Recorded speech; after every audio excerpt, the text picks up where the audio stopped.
A pipe burst recently shut down Duluth's Lakeside Early Learning Center and further exposed just how fragile Minnesota's childcare system really is. Northern News Now's Kyrie Johnson sat in a roundtable discussion this morning between childcare providers and local lawmakers who say it's time to make some big changes. Today, local lawmakers gathered here at Duluth's Lakeside Early Learning to discuss a harsh reality. When childcare experiences an emergency, the entire community suffers.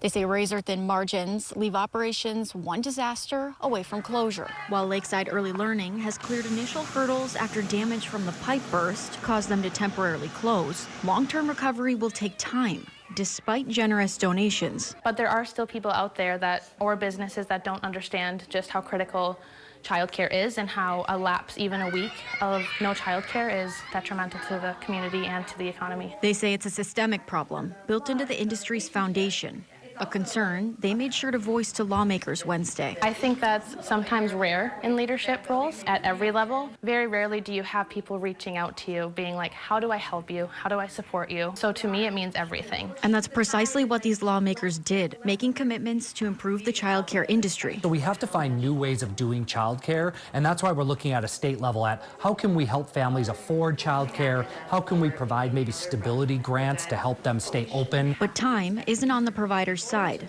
The already fragile system is sitting on the brink of collapse. One pipe burst, one storm, one challenge that happens from the federal threat of a funding freeze could completely destabilize the system. So we have to be diligent and make sure that we're stepping up and supporting childcare. Otherwise, our economy will suffer deeply. We'll have more details about some of the solutions and ideas that lawmakers offered during the discussion today on our website.